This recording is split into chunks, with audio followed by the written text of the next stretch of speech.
And I just turned around and I hauled ass out of there. I was done. I wasn't dealing with that. The hypocrisy of the cult is one of the things that turned me away the quickest.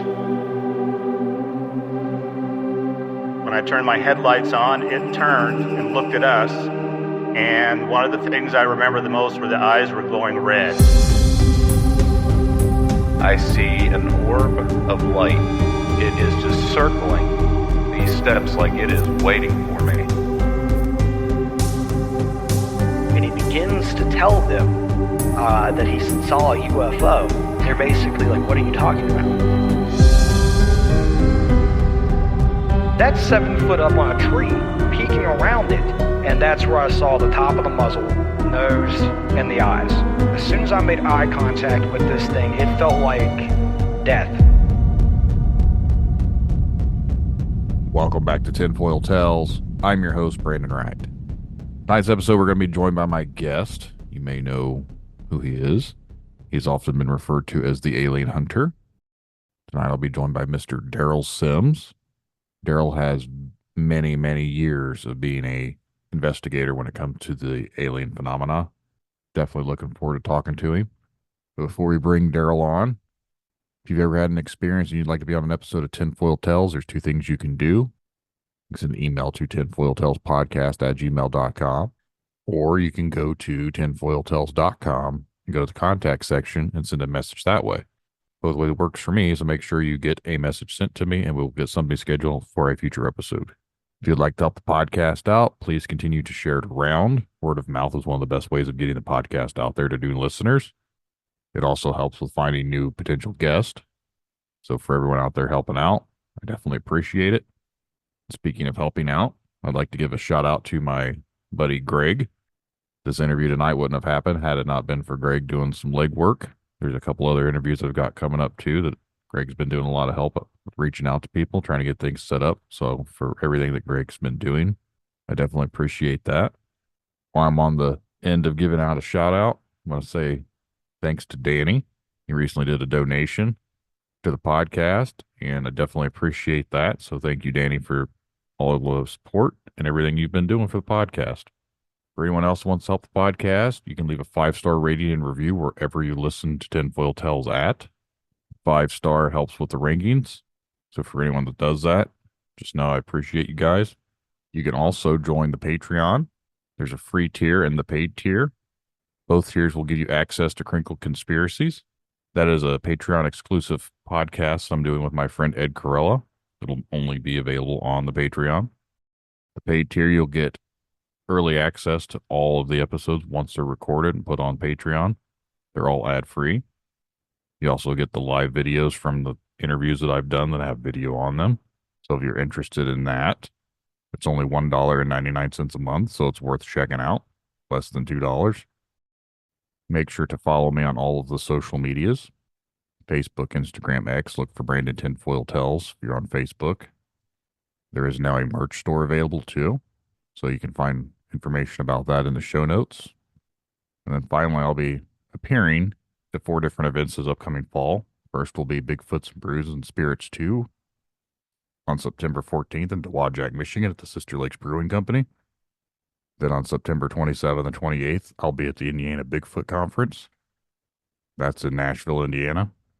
On October 19th, I'll be at ParaUnity 6 in Miami County, Indiana at the 4-H Fairgrounds. And on October 26th, I'll be in Crawfordsville, Indiana for the Crawfordsville Paranormal Convention. You can find more information about all of those events in the show notes. But I think now it's time to bring on Mr. Sims. Definitely excited to talk to him. I was recently watching a show and he ended up popping up on it, so it's kind of interesting to talk to someone that I've seen on TV on a lot of different things. So hope you guys enjoy the conversation. So sit back, relax, and enjoy the show. I'd like to take the time to welcome my guest tonight, Derrel Sims, the Alien Hunter, world famous. Thanks for being here. It's my pleasure to be here. My pleasure to have you.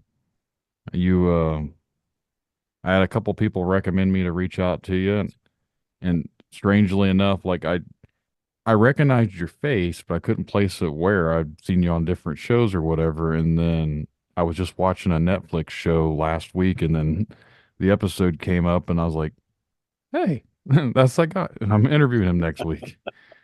So, That's funny. yeah. But no, do you want to let the audience know a little bit about yourself? Sure. I'm Derrel Sims. I'm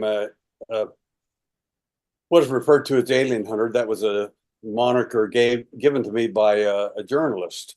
She was interviewing me back in 1992 or 93, and she said, "Oh my God, you hunt them? Why, you're an alien hunter!" And that's where the whole thing came from.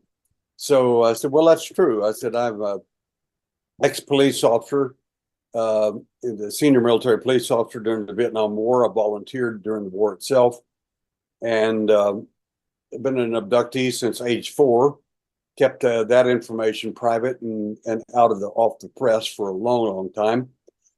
And then my events ended 13 years later, when rather violently at age 17. And after that, no further events occurred of any significance. But the problem was when I was married, and we had a son and a daughter and a son, and my son got abducted when he was 6 years old. That changed me literally from a concerned father to the alien hunter.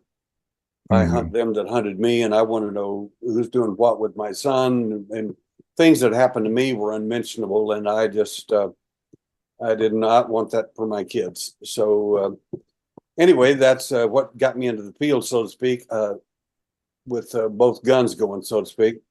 And I spent 2 years in the Central Intelligence Agency in covert operations when I was in the Vietnam War. And so I have a strong policing background and a good investigative background. And so in a nutshell, that's pretty much where I come from and what's going on with me.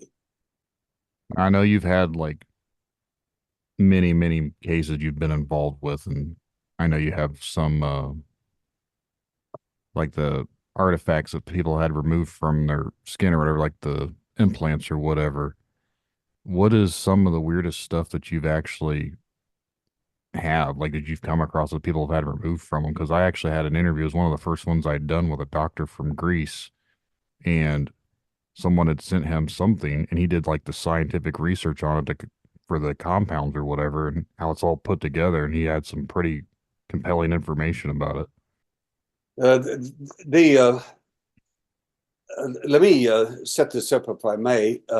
That my investigative system, so that people will be familiar with that from the get-go. Whenever I investigate a case, regardless whether it's someone who claims to be abducted or a case of something that they found inside themselves or their doctor did that doesn't belong there, there's a whole procedure and a system that we use. And I call it my 7 hats, the Supreme Court of my investigations. What that simply means is that I use a different hat for each investigation. The UFO hat that all of us have, so to speak, is a good and a fun hat to have, but the problem is it gets fooled easily. We've had people in the UFO community come in and make up stories and fool people for years. And because we're wearing a UFO hat, it's not that discerning. It's a fun hat to have, so to speak. We all have it, but it's not a good investigative hat. So the hat that I use for investigation, the second hat, is what I call my cop hat. That's the policing skill as a detective. And it's much more coherent. It doesn't necessarily believe your story. It just believes your facts. And it's a really good hat because it goes to the core of good investigative techniques. The next hat would be a medical hat. That simply means that if in your case, somehow or another, there was some kind of medical evidence, you have unusual cuts, scars, bruises, and so on, or like one runner that came to me one time and he said, I've got this 2-inch by 4-inch missing section of skin on my back. And I can't figure out how that happened. I went running and I had missing time. And then all of a sudden I'm back, and there's this 2-inch by 4-inch missing. I've got a scar there. How in the world do you get a scar and not even know it when you're out running? So I said, that's an excellent question. So I had some of my medical people check him as well. And the medical hat is really important in that particular case, because it uses a different type of logic than cops do. Medical hat, like your doctor, when you go in, they ask you certain questions. They use a Bayesian logic. That logic is the logic that doctors use to ask you questions about your condition and so on. And that's how they come to their conclusions about how to give you proper treatment. Then the next hat we use out of the 7 is number 4, which is the science hat.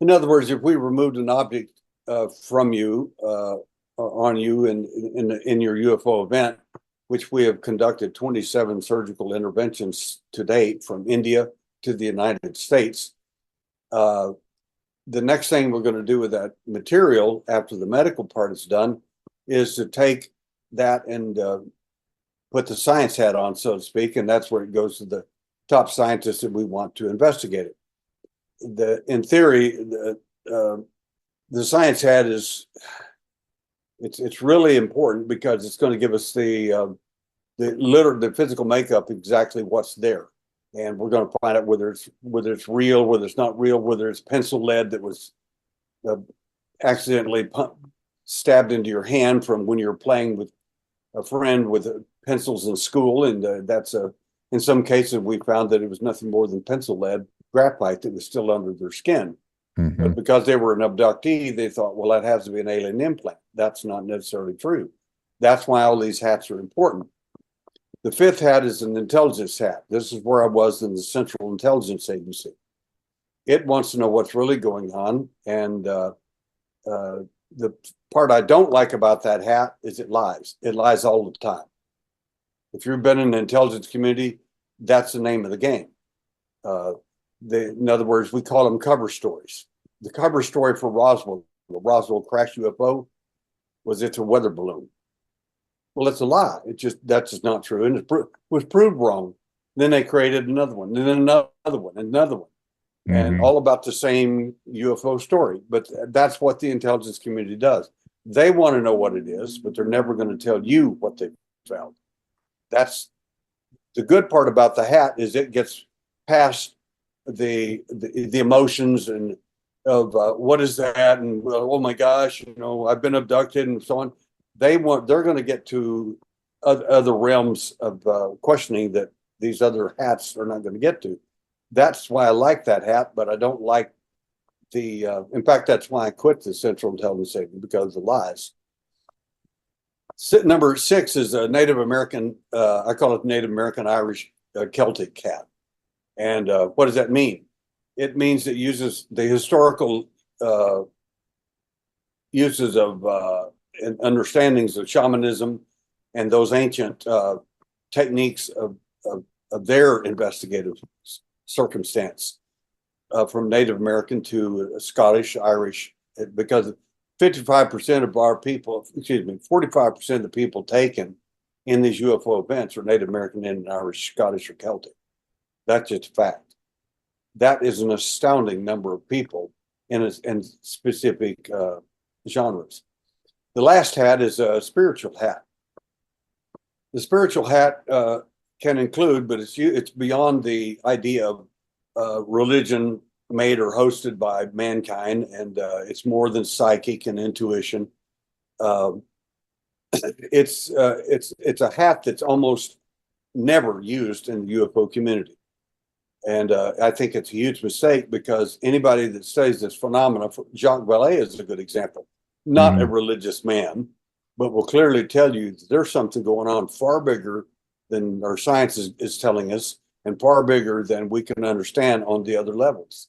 And he hints very strongly it's interdimensional or even spiritual. It's something beyond our purview of understanding. So those 7 hats are the ones I use. So when people ask me a question, I literally go through those hats almost immediately and figure out which hat needs to answer the question. Because If you're in the medical field, I'm going to pretty much put a medical hat on. If you're in the investigative field, a cop, I'm going to put my cop hat on, and so on and so on. In most cases, I won't use a UFO hat. And the reason is because if I do, and then I use statements like, well, I feel. Well, that your feelings don't mean anything about what's really going on in this phenomenon. That's you're cutting your own throat, so to speak. How you feel about it that's a personal feeling, but that has nothing to do with evidence or the evidentiary methods of investigation. So that's number one. Number two is what are some of the weirdest things I've found? Well, this is going to get a little interesting. And I think the word tinfoil kind of gets it here because a TV show last year called me there about every time they want to do a series on TV shows and so on. They'll come around and they'll say, we want to do a TV show and we want you to be the chief investigator. And I said, why me? And, well, you're giving us credit. I said, you're not answering the question. Why are you calling me? Well, because we want to study alien phenomena and things like that in Texas. And because I live in Texas, you think I'm automatically qualified? I mean, you don't even know what my background is. Well, you're the alien hunter. That's all we need to know. I said, no, it's not. It's if you want a good show to last more than 6 months, you need to know a little more than that. Well, we have a scientist that's going to be on there, and we have a lady that's a tracker. I said, I would need to question him, and I'd need to question her. Well, they're a tracker and they're a scientist. I said, you're not listening to me. You don't have a clue. I'm trying to help you out and save you a lot of money and embarrassment here. If your scientist is not skilled in certain areas, he's going to be useless. The tracker, I need to know exactly what she can track and what she can't track. Well, she's a professional. I said, you're not listening to me. You don't know anything about it. I will. As soon as I talk to her, as soon as I see her skills, I'll know how good a tracker she is or not. And I said, would you like me to give you an illustration? He said, certainly. I said, we have a thing in Texas called a Texas blue dog. There's another name for it. It's called a Texas chupacabra. I've heard of that. I said, you're never going to learn with your mouth open. You learn with your mouth closed whenever you're hearing something you don't know anything about. I said, I'm not being rude. I'm just trying to shorten this whole interview because it's not going to happen. He said, what do you mean? I said, he said, so you know all about the Texas chupacabra? And I said, I have one in my freezer. What? I said, there you go. You got your UFO hat back on. You're not asking the right questions. You're not doing the right thing. Well, what is that thing? I said, well, now I don't know. I said, that's why it's in a freezer, because we're going to do a necropsy on it and find out exactly what it is at a university level. We're going to put the science hat on and find out exactly what it is, because I don't know what it is. I said, I've had professional hunters who are friends of mine tell me, oh, I can tell you what that is right now. I said, how do you know that? Well, but I can just tell you it's a coyote that interbred with a dog. I said, how can you psychically pick up all this information, never have seen it, never seen the body, never seen anything, don't know the DNA, don't know any of it, and automatically you know what it is? You're not going to make a very good cop, I can tell you that. It's not going to happen. And I said, you're just setting yourself up to be debunked. So he says, well, that is, and what the amusing thing about it, the man's a really good hunter, and he knows hunting. And in fact, he does some of his hunting for the state of Texas. And I said, but you haven't seen it, so you can't make a determination yet. Not really. Well, I think that's what it is. And I said, think doesn't make fact. I could think it's a dead dog too, and that doesn't make it anything. That's not proof of anything. I said, so you're not using your medical hat here. And well, I'm a hunter, and I said, you're still missing the point. You're missing it by 15 yards here. And his wife is sitting there smiling because she's an assistant with me in the UFO field. And she's been through dozens of conferences with me, and she knows where this is going. And she just kind of shook her head and smiled and didn't say a word, kind of looked off at the ceiling and said, "Here it comes." And so I said, "I'm going to do something for you I've not done for other people." And he said, "What's that?" So I'm going to show you pictures of it. He looks at it and says, "Oh my God, look at the teeth on that thing. What is that?" I said, "Well, it's not a coyote, I can tell you that." So anyway, that's but that's typical of the kind of the way we have to use my 7 hats to talk to people, because you don't know where they're coming from. When they ask things like that, the idea is not to insult people, but by the same token, I'm not going to let them insult my research with, "I feel like it's this, I know it's that," and I'm just not going to do that. And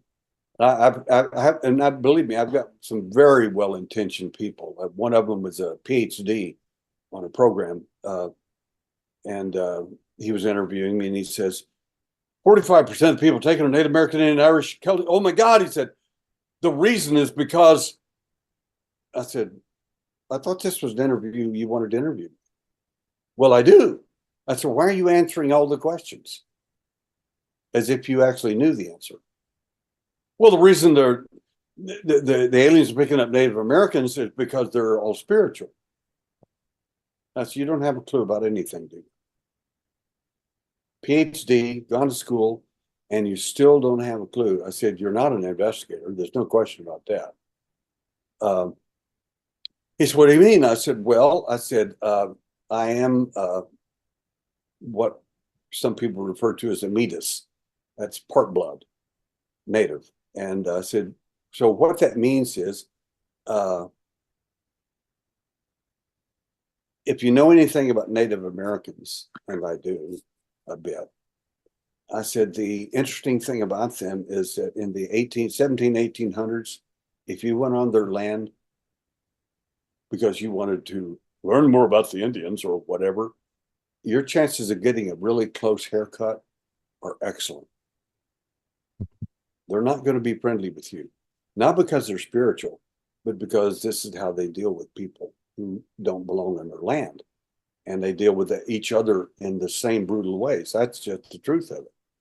I said, "My people are referred to, their enemies call us the Cherokee."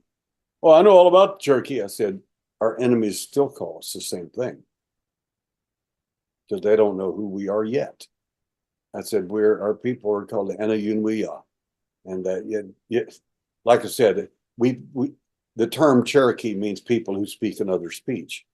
We came from the north and came down to the south and literally took it over from the tribes that were there, and the so-called other 4 civilized tribes, and did a lot of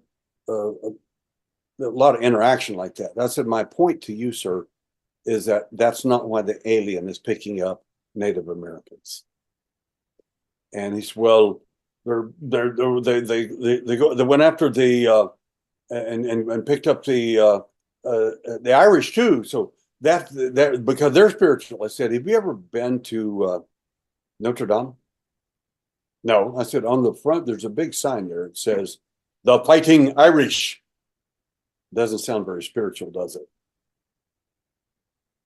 I said, "Busting heads and taking names is what my people have done all their generations. Scots, I'm Scottish, Irish, Native American. What do you think that means? Why do you think somebody like me would volunteer during the Vietnam War? Are you getting a hint? This is what we did. I didn't like the war. I don't like anything about war.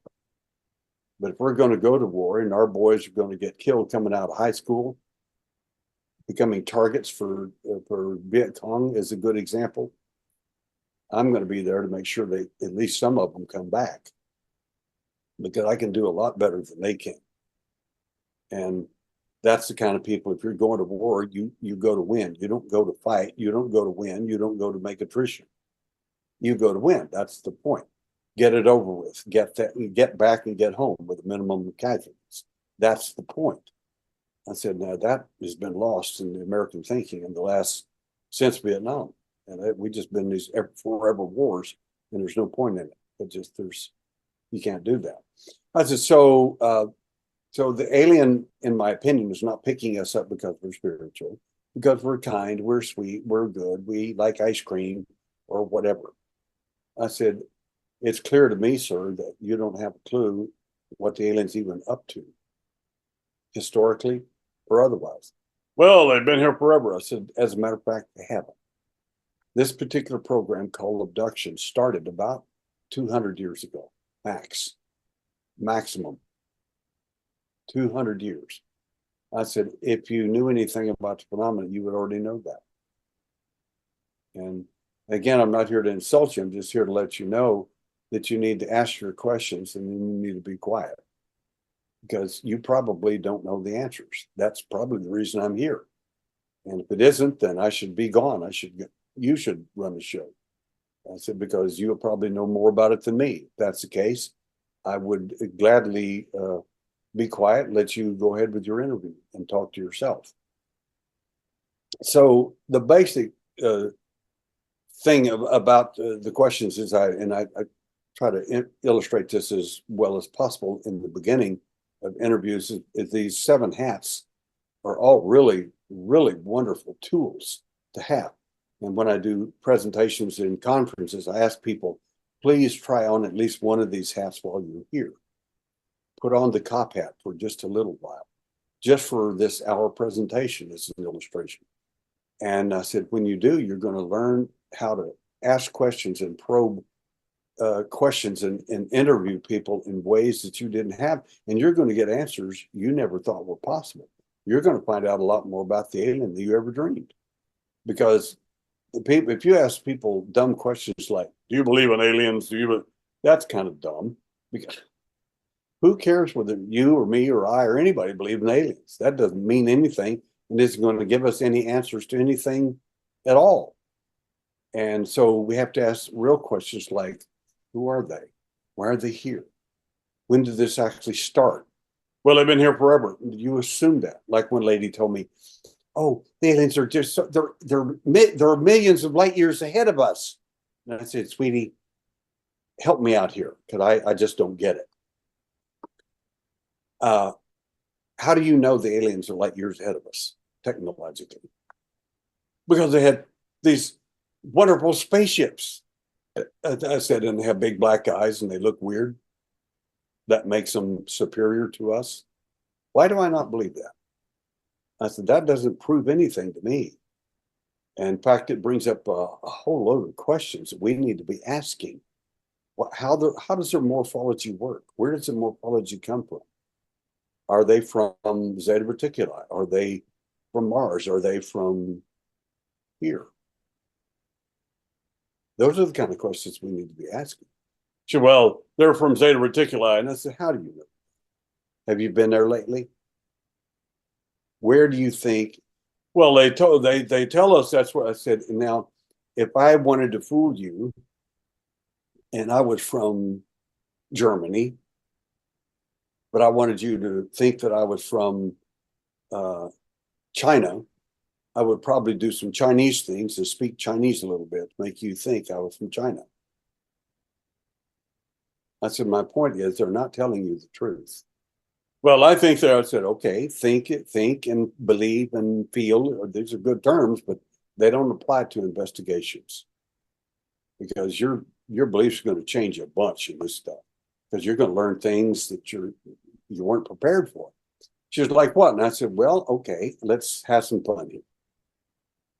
So the aliens, light years ahead of us because they what?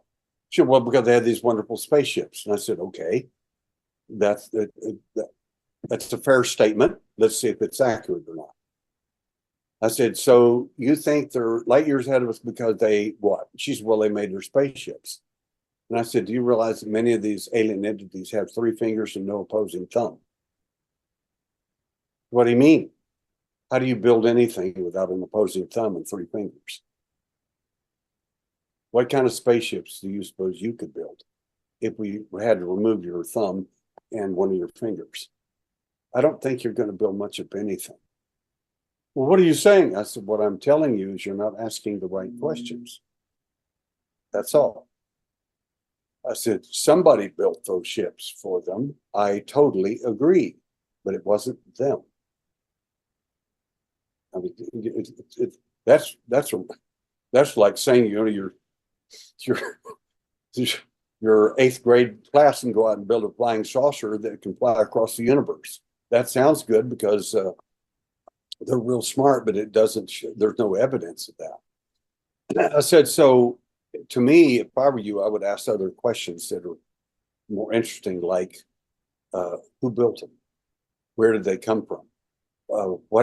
Why does he look like he does? I said, when I was abducted at age 4, when that entity came through the wall, and I sat up in my bed, stunned, looking at him. I said, I had better questions than you're asking now. She says, what do you mean? I said, who is that? What? And little kids they make kind of good investigators because they ask the right questions. She's like, what? And I said, I looked at him.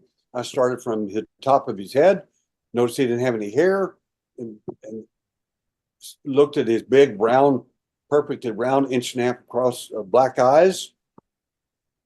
Noticed he didn't have a nose. He had 2 little pinholes. He didn't have any ears that were external. He had a slit for a mouth. He had a little tiny skinny neck. He had a skinny body. He was about not much bigger than I was at age 4. And as I looked further down, it was wintertime. It was freezing cold. I had my covers around me. And I said, well, where are his clothes? See, that's a question you never asked. Where are his clothes? What clothes would that be? Doesn't he have any? Don't they have a wardrobe? Don't they have a alien Walmart or Kmart where they can get some good clothes? What if they don't need any? What if that's not a luxury? That is in fact a position of authority. If they do have something. And I said, when I looked further at him, I noticed he didn't have any mammary glands whatsoever.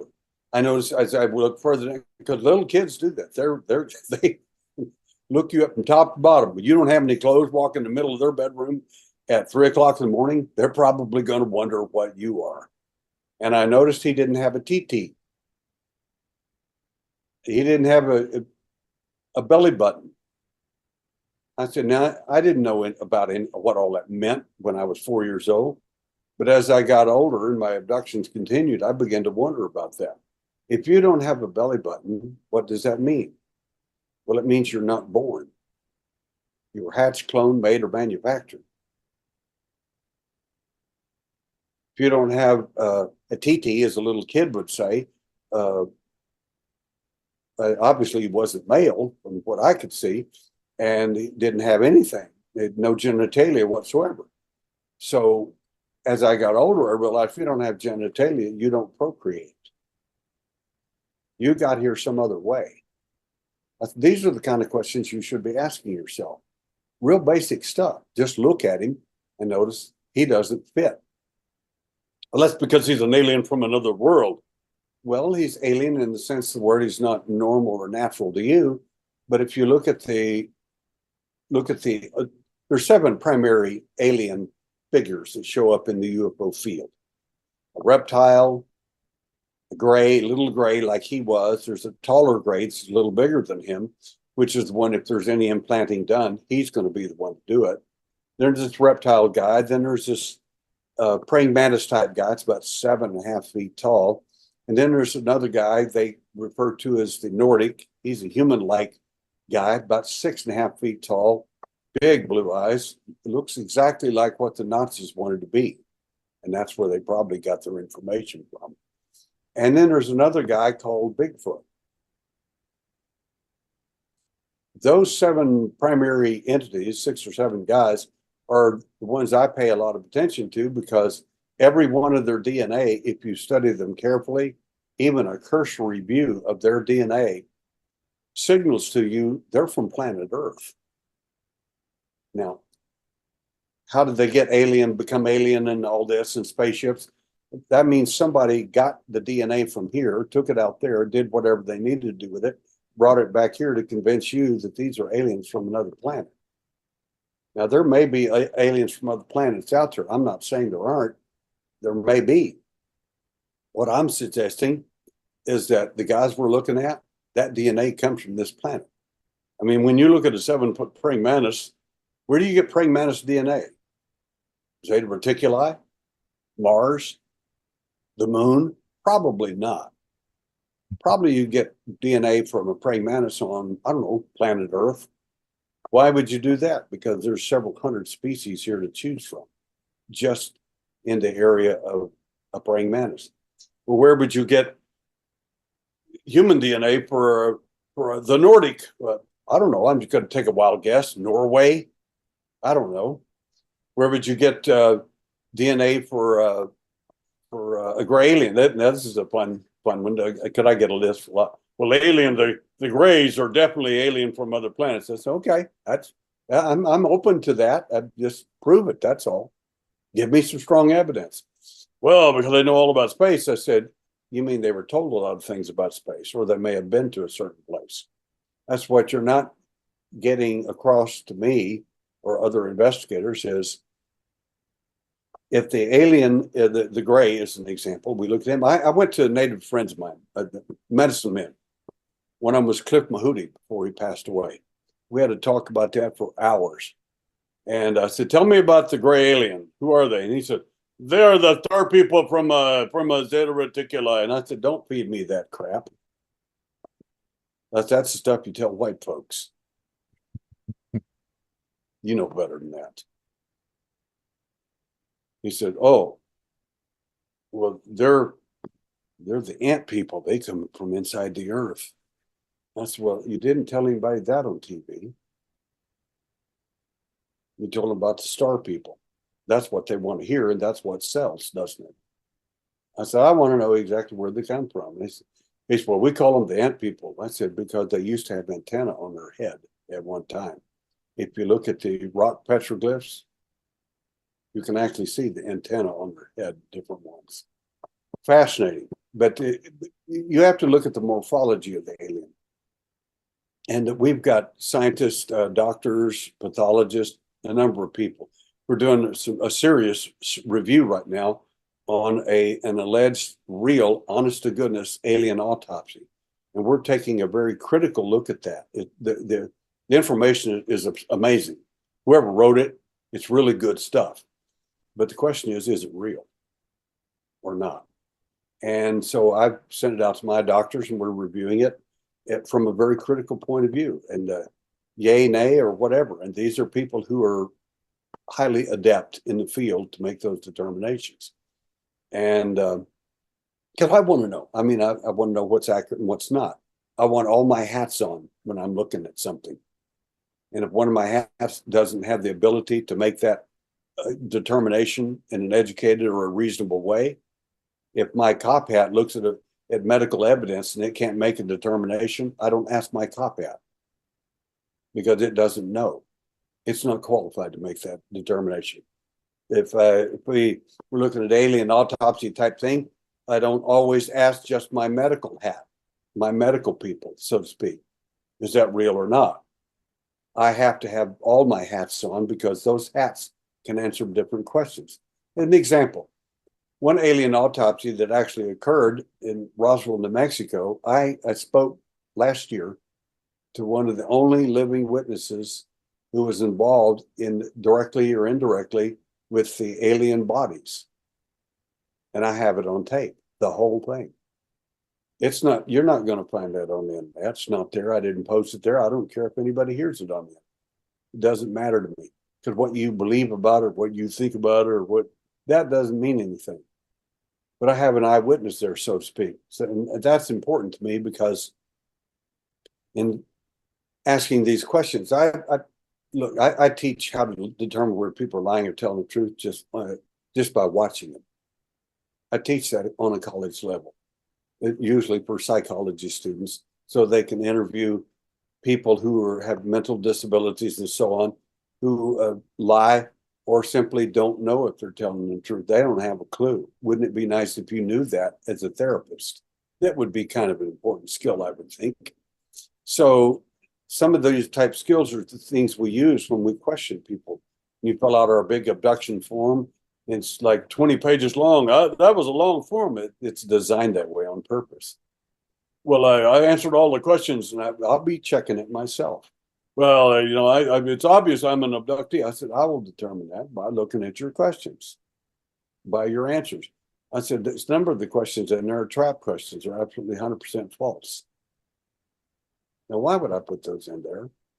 You got other clowns that come in there and they'll fill out everything in the positive, so they think they can fool us. And we're not beyond being fooled.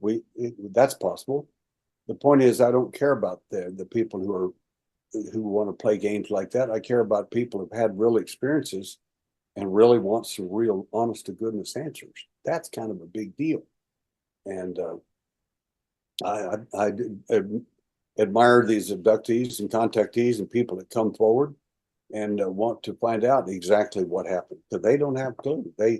They're just honest, decent people that are confused or upset or like me. Whenever I was in high school, I made a huge mistake after my last abduction. I went to my buddy, who was a friend, an investigator with me in the UFO field back in 1965, and told him about my abduction experience. I told my girlfriend first. You know what she did? She looked at me like I was completely, like I needed help, serious help. But abduction back then, nobody knew what it was. Nobody had a clue. Nobody talked about it. There wasn't any. There was. These people knew to keep their mouth shut. So I told her, and she looked at me like, use a ranch term, a calf looking at a new gate. They stand there and look at it and move their head back and forth. What is that? And she felt real sorry for me. And so she took me to my friend, who's a psychologist, who studies UFOs, by the way. But he didn't know anything about abduction. He didn't know this kind of stuff was going on. It had gone on for me since 1952. I knew about it very well, but I didn't even tell my parents. My mother, 96 years old. At 92, I finally told her I was an abductee. Finally. And she's, why did you not tell me this before? That's because I don't like that horrible looking Boo Radley look on your face. And I certainly didn't want to see it when I was 4 years old, when I was telling you the truth. So, in a nutshell, we went to my friend, the psychologist, and I thought, well, okay, I'll be glad to talk to him. I'll tell him. He's a UFO guy. He'll understand perfectly. You got to understand, he may be a psychologist, but he's got a UFO hat on. There's a lot of things it doesn't get. And he may have a UFO hat, but he's going to put his psychology hat on real quick. He's never heard of an abductor, never seen one. There ain't one. They don't exist. And you had a terrible, terrible dream. And he told me that story, and I looked at him and looked at her. And I said, okay, that's the best answer you can give me. Well, Derrel, that's the truth of it. See, you've had this terrible experience, this dream that affected you so poorly and so badly that, it's you have to understand that's what that was. And I said, okay, could you answer just a couple of questions for me? He said, yeah. I said, how can you be traumatized from a dream? For one. Number two, I said, before you answer that, I've got a couple other illustrations. I said, my door in my room, which is right next to my mom and dad, it's a remodeled old barracks is what it was. That's all we could afford at the time. Whatever they were came in and kicked the door in, broke the lock off, and the lock fell on the floor, and the door was basically broken. And my mom and dad next to me in the next room never heard a word. My sister in the room next to me, she never heard a word. Nobody heard anything, but the door was destroyed when they came through and came after me. That's number one. Two is with this crick in my neck. I have a serious crick in my neck where they grabbed me and so on. Which I didn't tell him this because I didn't know at the time, but I know now because I've been checked out medically. I've got broken ribs on one side of my body from that event as well. It like one abductee, contactee lady told me, Derrel, you just don't understand. They healed you. I said, sweetie, you don't understand. They're the ones that did it. What part? That's just because they're covering it up doesn't mean they. That means like if I beat you up real bad, but I take you to the hospital and get you all bound up, I didn't commit a crime, right? I said, why am I not believing that? You're not making any sense. So anyway, my friend, the psychologist, I broke my relationship with him at that point because I realized he didn't have a clue. He didn't even have good psychological answers for me. I took my girlfriend, who I thought the world of, still do. She's a wonderful woman. I never married her. And that was one of the big reasons. I don't stand there and tell you the truth, literally, put a stack of Bibles there, put a hand, tell you the truth of exactly what happened to me and show you physical evidence of the event was real. And then you stand there and tell me I dreamed all of it. I said, if I broke my own door, my own room, how did I do that? Since the door opens from the outside inside, from the hallway into the door, how did I get up in a dream, sleepwalk, walk outside, kick the door, make my mom and dad stay awake, asleep, and my sister stay asleep, break my door, go back to bed, and not even realize that, and then dreamed about these 5 entities that came into my room? How did I make all that up? That's a pretty good story. And it's a story that I have more physical evidence of that event than most of the abduction events that I've talked to people on, period. More physical evidence that that event actually occurred, because now I know how to look for evidence even years ago. So that's kind of the truth of where I came from and how my abductions occurred and why I look at things. And of course, the big reason of how'd you become an alien hunter, the answer to that is real simple. They got my son. I woke up at 2:30 or 3 o'clock in the morning. I think it was around 2:30. I could be wrong. And I instantly knew, because there's a sense that abductees and contactees sense whenever the alien is near them. Like they start breathing. I mean, they freak completely out because they've known that feeling before. They're familiar with it.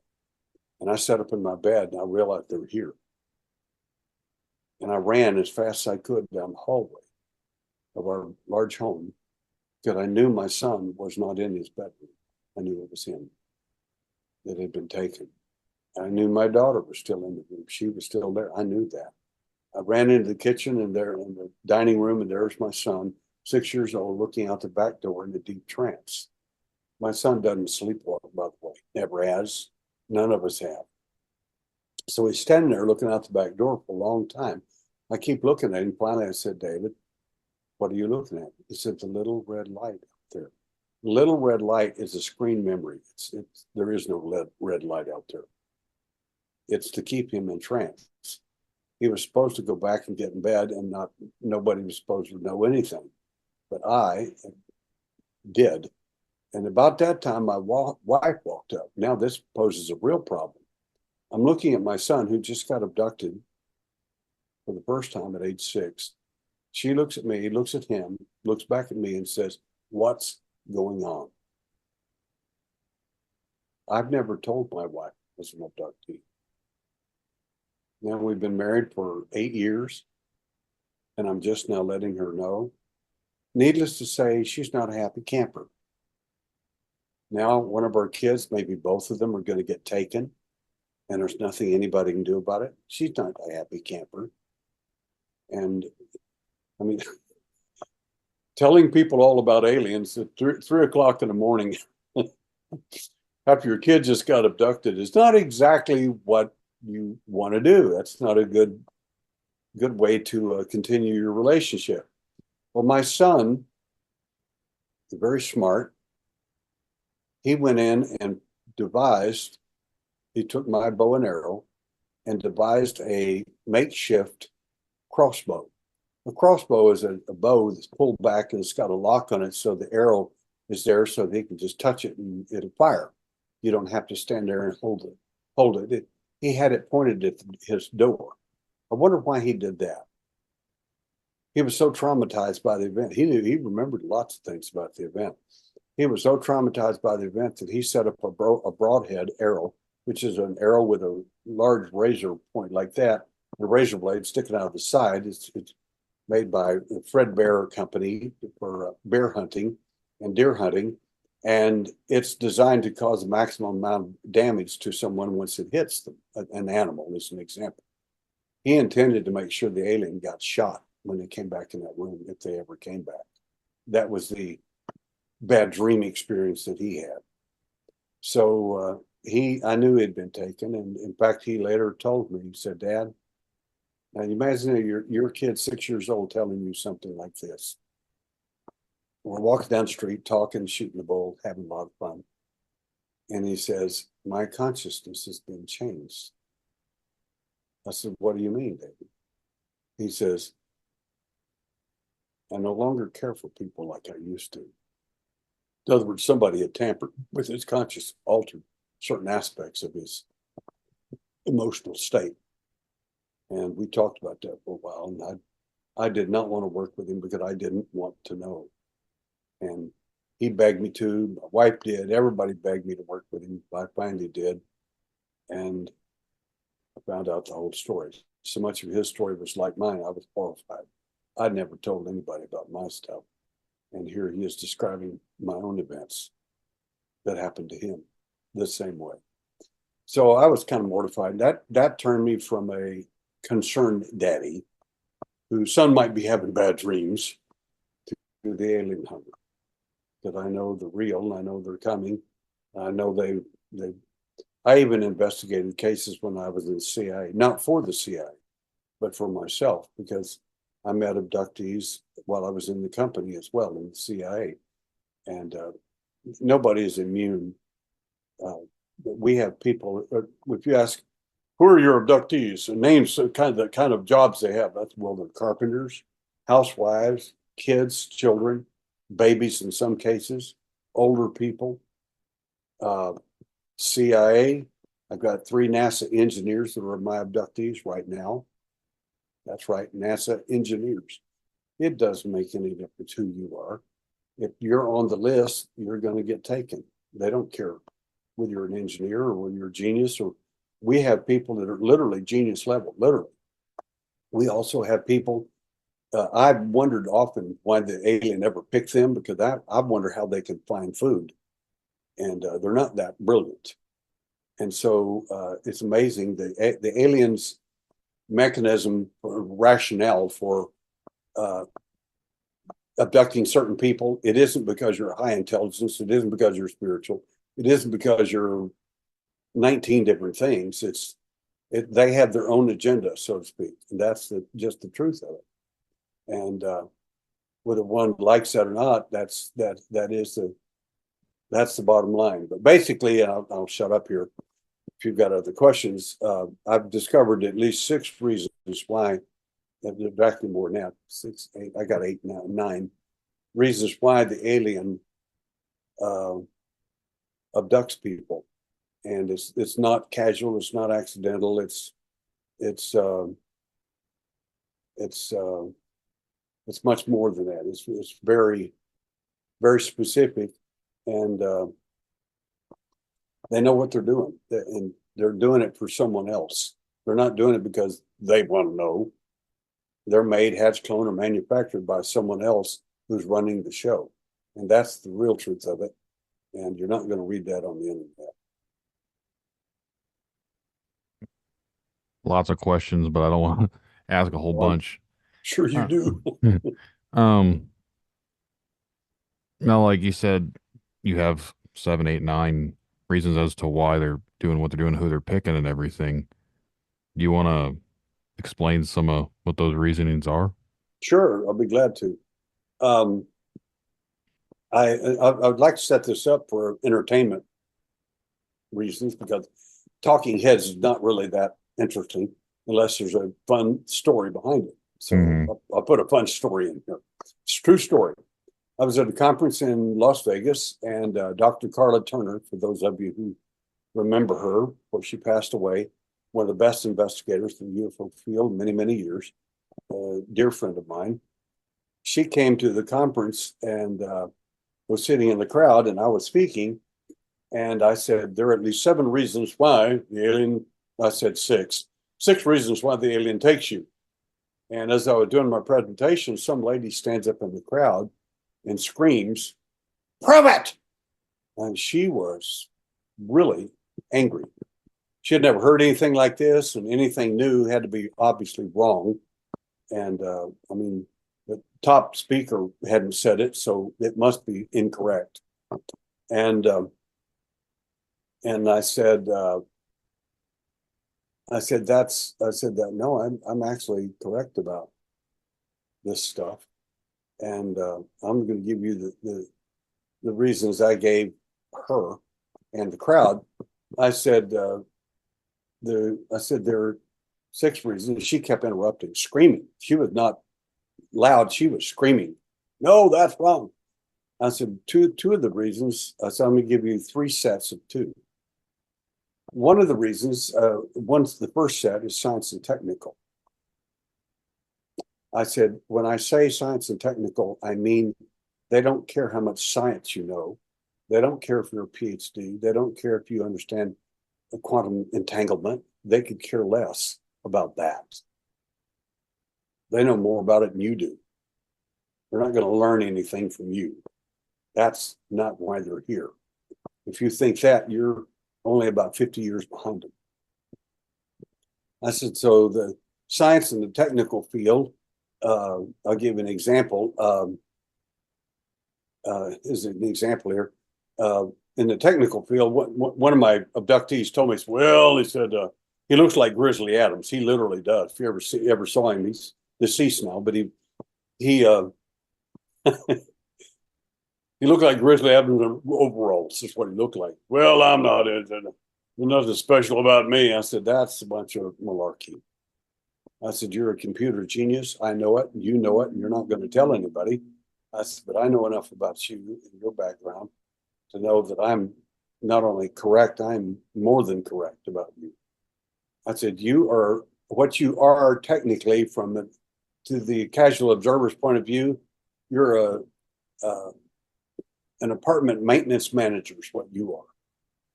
You fix washers and dryers. You fix electric light bulbs and things like that. That's what you can do, but that's not who you are. Because you're a computer genius. But what he didn't know that I knew, and others are barely finding out about him now, even after his death, is the intelligence community was really interested in him.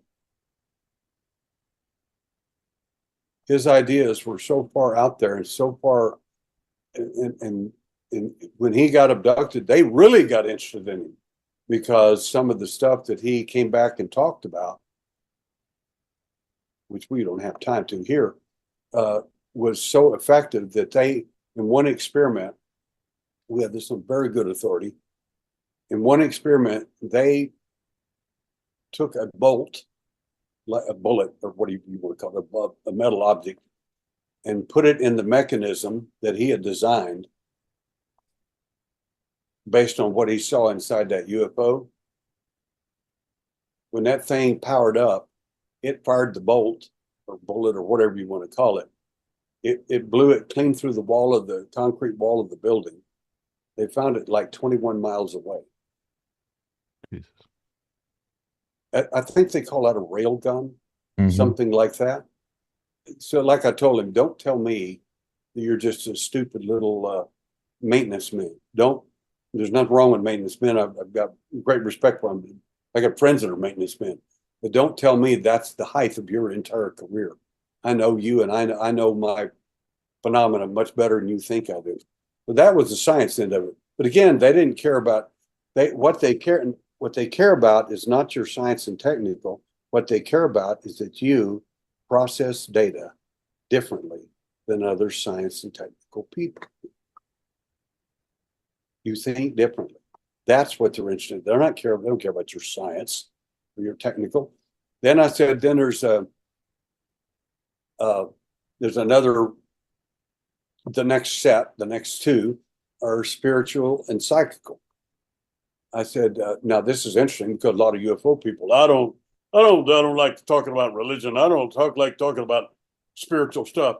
Well, it doesn't matter. If they're interested in it, you better be interested in it if you want to study the phenomena. Don't be stupid, literally. You're cutting yourself out of the picture. They're not interested in Gene Dixon. They're not interested in the famous psychic when I was a kid. They're not interested in Billy Graham. They don't care about that. That's not the point. They're not interested that you're the top person in the field nationally or internationally. They don't care about that. They care that you think differently in your field than anybody. When you put these people in the mix, they're different. They may sound like psychic and they may sound very spiritual and all that. They're very good at that. I understand that. But there's something else going on that they probably don't know themselves. The alien does know. He's been following your genetics for some time. Then I said the last two, I said, I'll mention to you. I said, I fall in that category myself. And a lady screamed, "What is it?" She was really obnoxious. Everybody was really mad at her. And I said that people who fall into the last two learn things physiologically or psychologically with little or no training. She yelled, stood straight up in the crowd and said, "Prove it!" I said, okay. I said, if you think you're interrupting me, you're making a huge mistake. I said, I like a challenge. And I said, now you've opened a can of worms. I said, at the time, I was a 3rd degree black belt in the Shotokan and Kyokushinkai karate. Now I'm a 4th.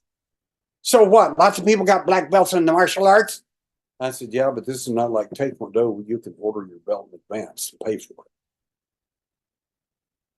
Now, sweetie, I've never had a teacher.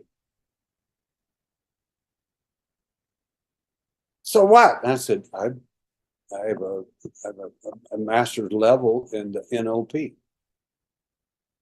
I'm a hypnotic anesthesia therapist. I have a master's level in hypnotherapy. What's that? I said, that's people that certify people who are hypnotists. Do you actually think I went to school for all this stuff? I said, this is where you're more wrong than you can even imagine. I said, it's not that I'm smart or I'm particularly unusually good. That's not the point. If you think that, you missed the whole point.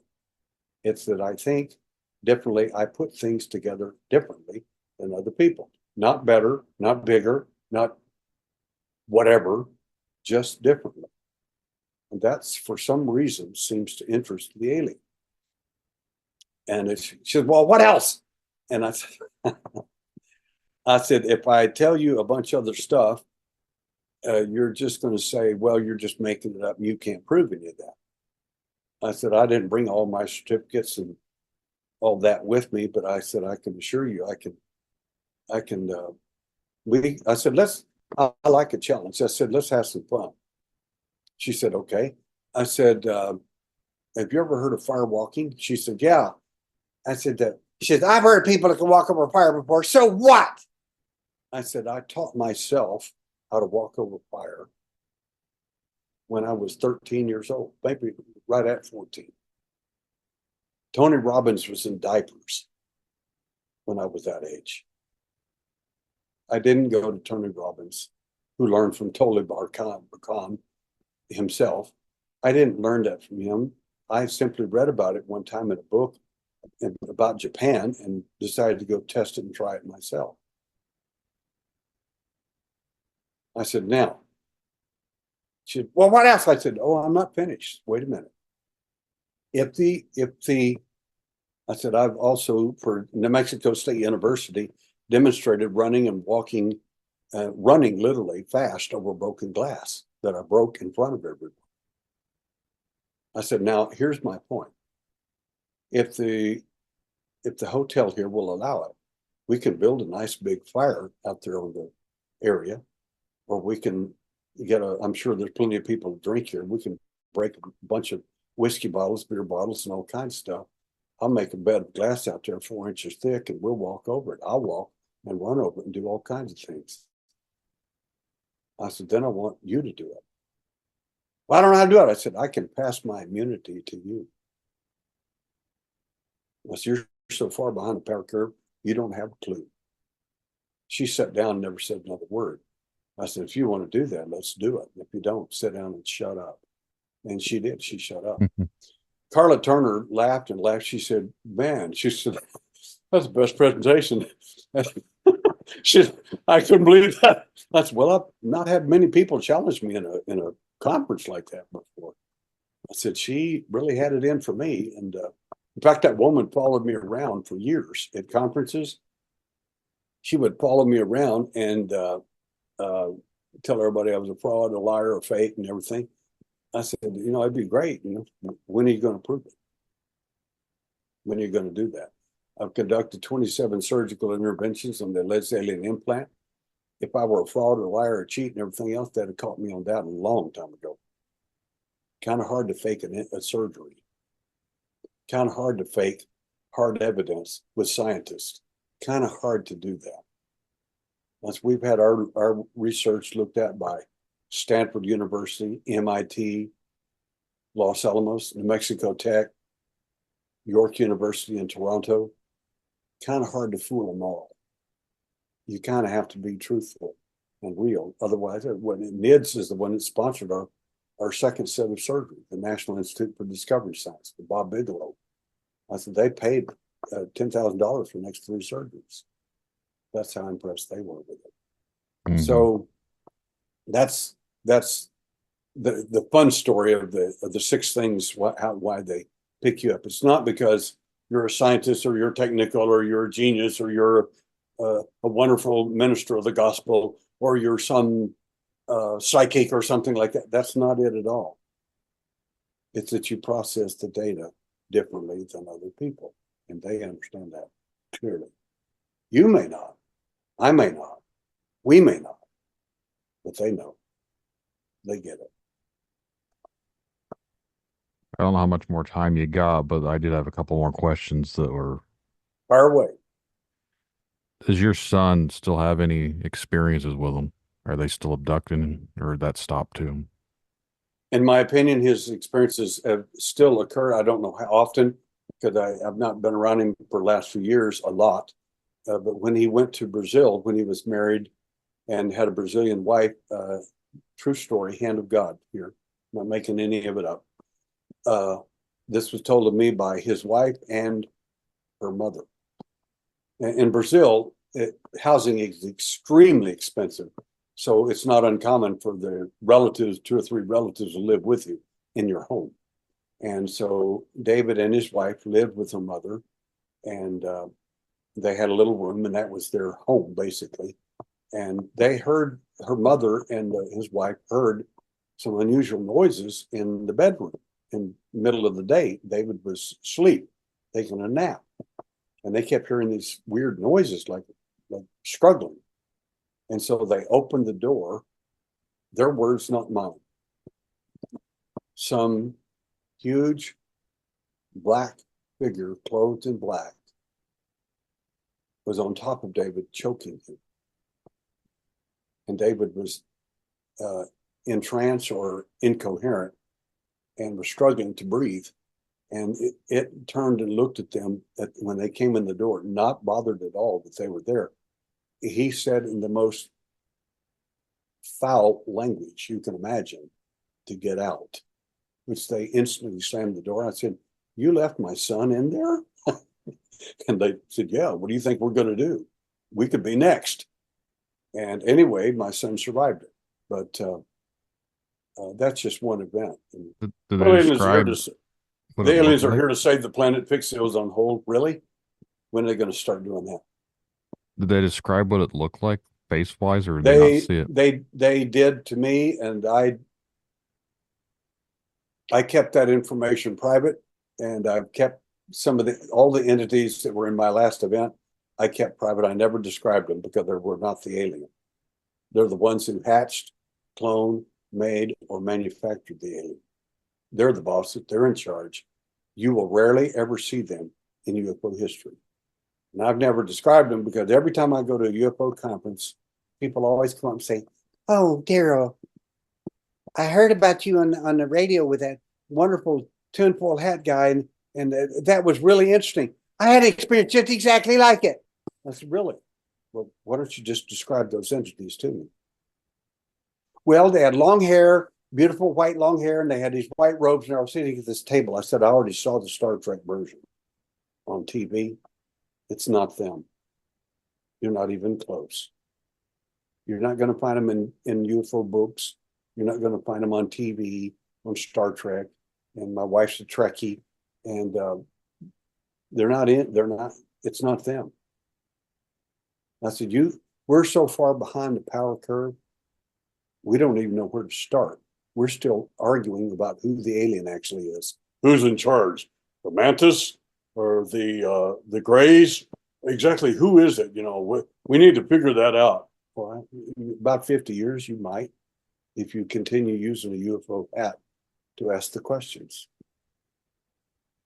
So it's a police technique we use. An example of this. Sometimes police they'll have a serial murder or a terrible murder, like someone was stabbed 27 times. And then you'll get these people, believe it or not, that will call in and say, I did it. I killed that woman. I'm sorry I did it. It was terrible. How'd you do it? Well, I stabbed her. How many times? It was so many. I went in crazy and I just kept stabbing. So I don't know. Okay, how did you do it? Show me exactly how you did it. And they said, I stabbed and stabbed and stabbed, and I just couldn't. It was horrible. And the cop just sits there and laughs, into himself, because he knows that guy didn't do it. Fake confessions. Whoever did it was left-handed. You don't want to tell people they were left-handed and they used a pair of scissors. You let them, I used a big butcher knife. Well, it wasn't a butcher knife, a pair of scissors. And you were left-handed. You're right-handed and you used a butcher knife. Why do I think that that's not a true story? These people are mentally off, and they'll confess to anything to make themselves famous. They're 5 minutes of fame on TV. This isn't true. So keeping certain elements, and Bud Hopkins was good about this as well, there are certain elements in the UFO phenomenon you keep quiet totally. Because when people have really unusual events, a really great landslide case, and it's similar to the evidence that you already know that you've been keeping quiet, how do you think you double check them or triple check them? Well, with cases that you already know well about, that no one else knows anything about. So if it happened to them, how would they be making up the identical, exact same things? They wouldn't. They'd have to have the same event. Mm-hmm. That makes sense. Yes, sir. So before we end this, I do have to ask the question about the whole who they work for, everything else. Like you said, the DNA and everything comes from Earth, like for all the different races or whatever. So the things that they're working for, are they not of this Earth, or are they more, going to throw out the woo side here, but the interdimensional, because that's been tossed out here so much lately. Yes, I agree. And it's a great question. I think you're going down the right direction, and it says a good deal about yourself. I think it's a great question. One of my questions after my last event was, who are these guys? They weren't the aliens. mm-hmm. They certainly were representative of that genre, that effect, but that wasn't who they were. And that was absolutely stunning to me. And I've only found 8 people who accurately described one of those entities ever. And when they did describe it, I can tell you that the side effects they had from their event, one of my side effects was with broken ribs from what they did to me, but in these other cases, that grand mal epilepsy was one of the people. A guy, he was probably 6'4". He looked like one of the best football players you ever saw. He looked like a mountain of a man, black man. Avoided me for 3 days at a conference this was in California, and he avoided me for 3 days. They can spot abductees for a mile because they'll often avoid you. They don't have anything to do.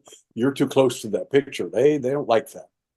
And I'm loading everything up, getting ready. I'm getting ready to go back to the hotel. I'm going to go on a flight in the morning. And he says, Mr. Sims, and I turned around, it was him. I said, well, how you doing? I said, you've been avoiding me for 3 days. He said, yes, sir, I have. I said, you have any idea why? He said, I just have one question to ask you, sir. And I said, please do. He said, do you have a pen and paper? And I said, I do. And I pulled out some paper and handed him a pen. He starts drawing one of the entities that was in my last event. Drawing it. I have the drawing.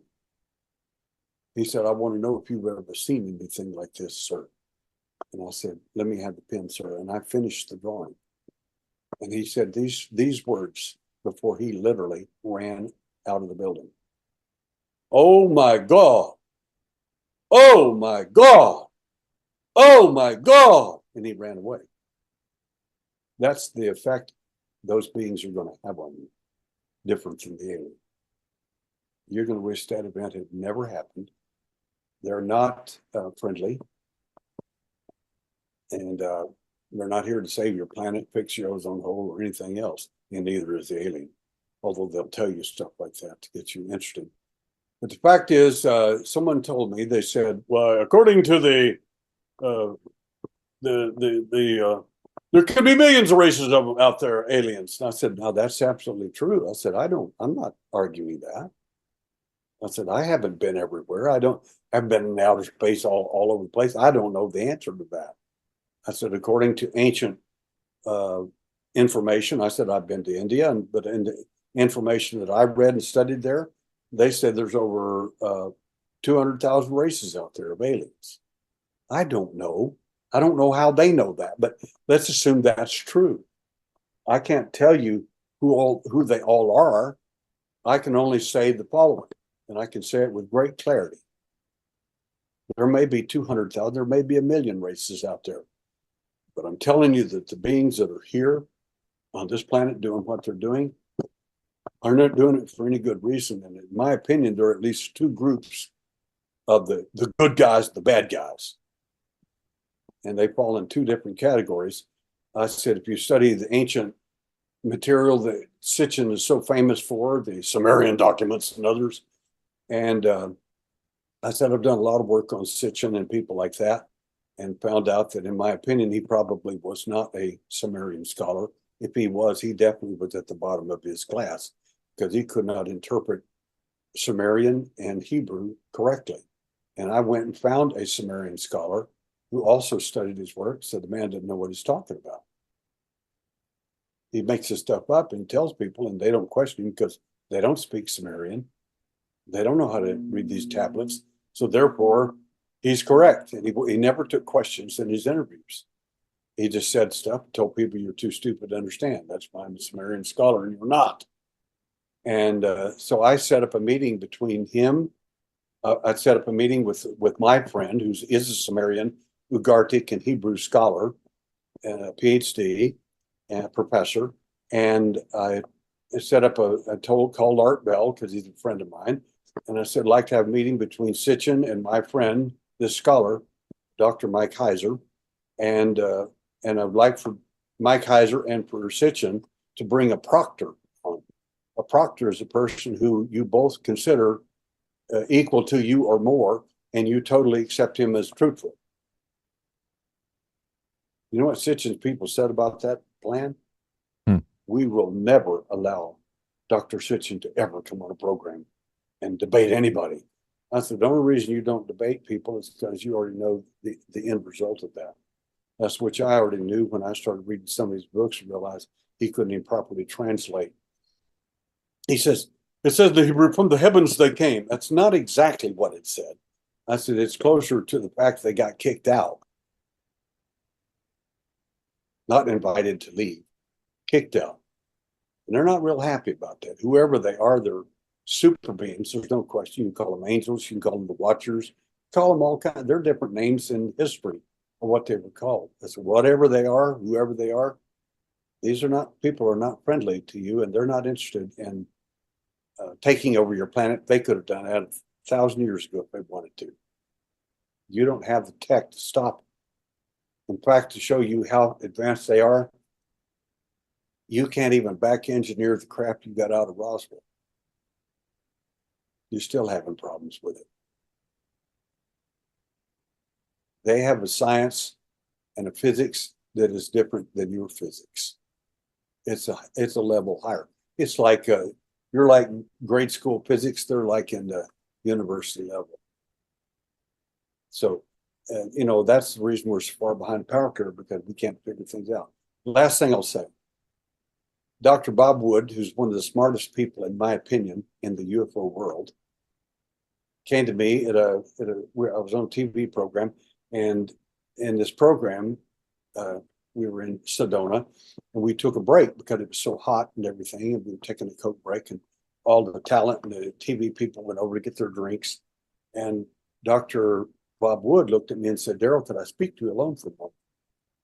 He said, "I understand you were in the company." I said, "I was. That's the CIA." And he asked me about certain things there, and I answered him truthfully and best I could. And then he said, "I have one other question, and it's real important that you answer this for me." I said, "I'm happy to do so, sir." He said, "How far past us is the alien in technology?" And I said, "I'd really rather not answer that question, sir." I said, "I work here. I don't want to get laughed off the stage."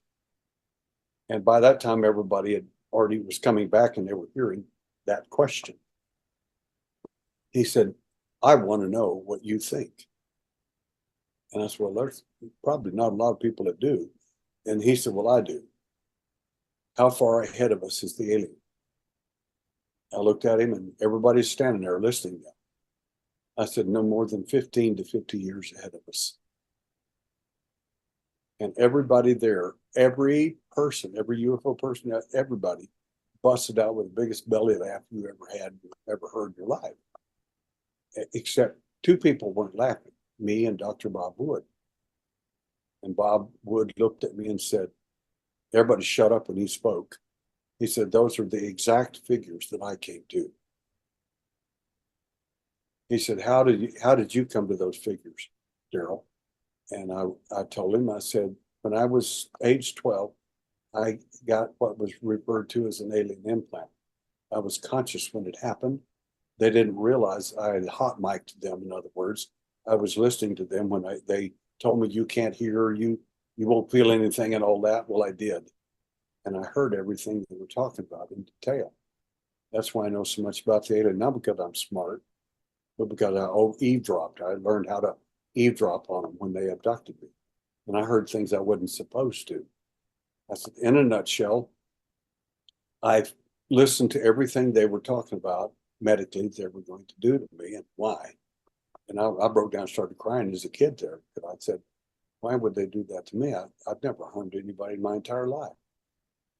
And when I went to college at New Mexico State University, one of the things I studied was an advanced psychology class and some medical stuff. I wanted to find out if that what I overheard was true and real. And I found out it was. And as I studied it, I was amazed. They were no more than 15 to 50 years ahead of us. And everybody was real quiet. And he looked at me and he said, I said, well, I want to write you, because I wanted his answer in writing. I didn't want it. I said, he said, that sort of thing.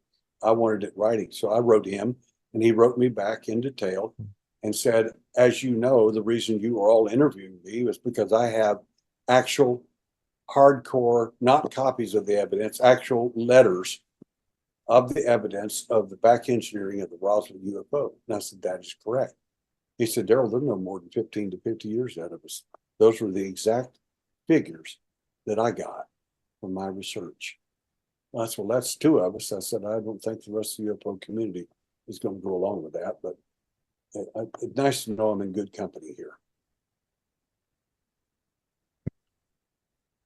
That is, I mean, anyone thinks of aliens or anything like ship, again, that's, like you said earlier, light years ahead. Everyone thinks they're so far more advanced or whatever, just because I guess they can't comprehend that technology is not so much further than what we're at.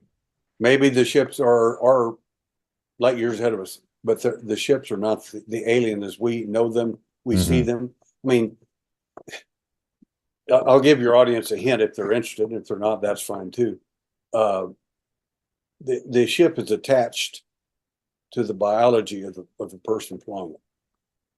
You don't have to. There is no steering wheel in the UFO.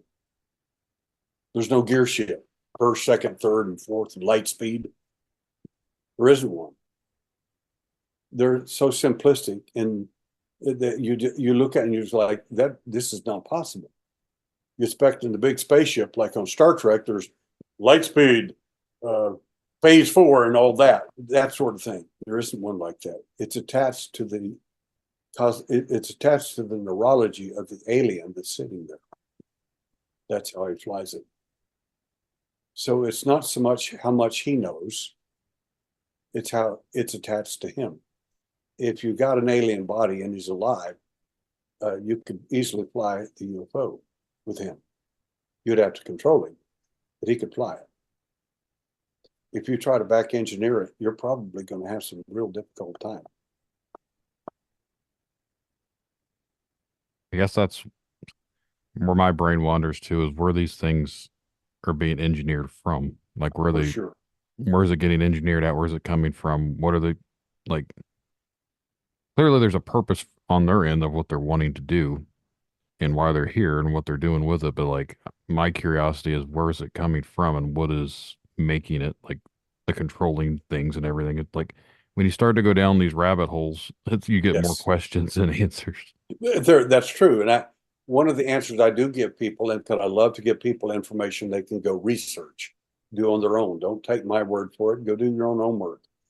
There's a NASA scientist whose name was,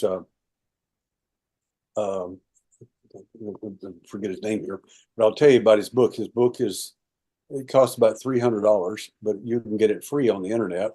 If you look at it, it's called Ring Makers of Saturn. And in his book, he goes into great detail describing where the alien is at. It's in the rings of Saturn. And everybody's, well, that's all crazy. NASA never admit that. I was invited to a meeting at the JPL, Jet Propulsion Lab, in California, Los Angeles area. They know who I am. Why they invited me, I have no clue. And there were probably a couple of hundred engineers, specialist scientists there listening to the program. The new program is called the Cassini Project. Cassini was the first nuclear-powered spacecraft we were going to send in space. And we're going to send it out by the Jovian system, by Jupiter, Mars, and Jupiter and Saturn and all that. And amazing research that was done with that thing. I wonder why they call it Cassini. And I asked them that in that meeting, and they got real quiet, said, you could hear a pin drop after I asked my questions. You could hear a pin drop on the carpet. And they said, free drinks and gifts back for everyone in the back of the room. They just looked at me and glared. They knew who I am. Why would you invite me to that meeting? The reason I say the Cassini project was interesting to me and why they invited me there, perhaps, guess where the book Ring Makers of Saturn, guess where the alien is, what ring the alien is in, and you can actually see it if you've got powerful enough telescopes to see it, the Cassini ring. Give you a little hint. Yeah. Curious. Go check it out yourself. And a remarkable man, just type in the word Ring Makers of Saturn, that's the scientist.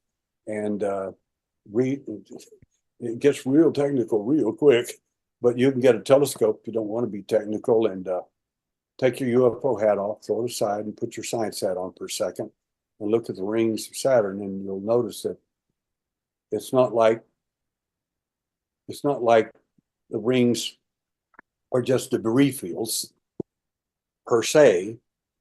It's like his thesis, that scientist's thesis, is someone is making the rings of Saturn. And in his scientific opinion, you can see them making the rings of Saturn, that the Cassini ring and so on It's being added to. It's not disappearing. They're not using it for fuel. Something else is going on. I don't know what it is. I have no idea. I'm just telling you what the man said. I'll definitely look into it. Good man. Well, Mr. Sims, I want to say thank you very much. It's been a pleasure talking with you. I always enjoy talking with people that have had lots of experience, like researching and investigating and everything else. It's always nice to hear the knowledge that someone has behind it. I interview a lot of people that have had experiences like with abductions or paranormal or cryptid or whatever, but I don't often get to talk to someone that's actually had many years of research into this and looking into the things and investigating it. So I do enjoy talking with people. Well, that's you're a smart man, and I believe me, God has not put any premium on ignorance. So if people believe that, then they're going to get real fooled. I like smart people. I'm sure God does too, and it's a pleasure to speak to people who inquire. We all need to know this is a world issue, and it belongs to the world, not to researchers, not to scientists, not the CIA, not the Mossad, not the KGB, but all of us. This is an issue that affects all of us. Do you want to let anyone out there listening where they can find your information at or reach out to you if they have any questions or anything they want to get in contact with you? Thank you for that. You can reach me at thealienhunter.com, and you can click at the bottom of that, and it'll on Alien Hunter, and it emails me, and I'll answer all your questions that I can for free. I answer all my emails. If I'm slow, it's because there were a lot of people asking questions. It's not because you're being ignored, because I don't do that. I answer all the questions, and I have people from the intelligence community who are abductees to doctors, lawyers, nurses, all kinds of people writing me all the time because they don't know where are you going to go. If you're a doctor, you're going to go tell your medical staff about your latest UFO experience. That's a career ender. I wouldn't do that. So if you want to contact me, you're welcome to do that. I have only 2 books written, and one is Evidence in Light, and because the alien sees an infrared, ultraviolet, X-ray, and visible light at the same time. But when you say I was in the abduction experience, it was like they were scanning me. They were. That's why they didn't have to have the equipment there. They can do that. Their eye covering is nothing but a lens for that purpose. So the book is written, Alien Hunter, Evidence and Light. It's about my own experiences and how I found evidence. If you get the book, it's not a book on entertainment. I didn't write it for that reason. I wrote it so that you could follow it and find your own evidence. That's the point. The second book is on alien implants. If you have an implant or think you do, it's a good book to give because you're going to learn a lot about implants, and you're going to find out a lot of stuff on the internet's not accurate. Everybody doesn't have an implant just because they got abducted. Just ain't true. I look at hundreds of x-rays every year. Most of them do not contain an alien implant. I'll make sure to include a link in the show notes. So when anyone listens to the episode, all they got to do is scroll down and then click and it'll take you to the website and they can get in contact with you. But I appreciate you. And you're, like I said, a smart man, and I inquiring minds need to know. I totally agree. Yes, sir. I appreciate you coming on here and talking with me tonight. It's been a pleasure. Thank you, sir. Yep. Thank you. Have a good night. Bye-bye.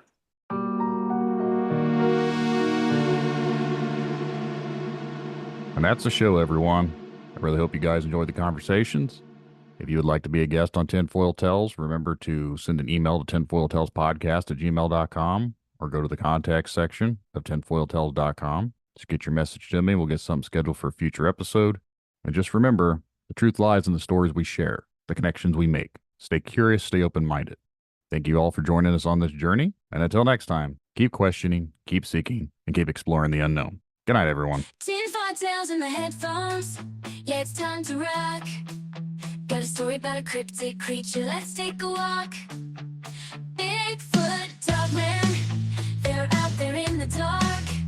But the truth is out there like an alien spark. UFO sightings got the whole world shook. Conspiracies unfold like a story in a book. Media control, trying to keep us blind. But before gonna use my own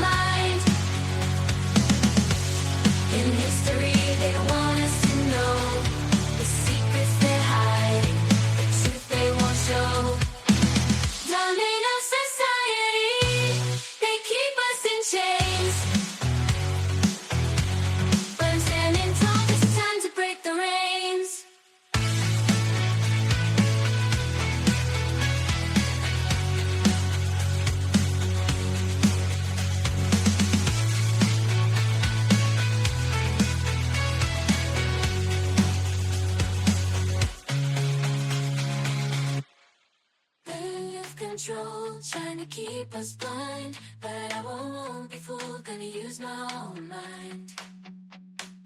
In history, they don't want us to know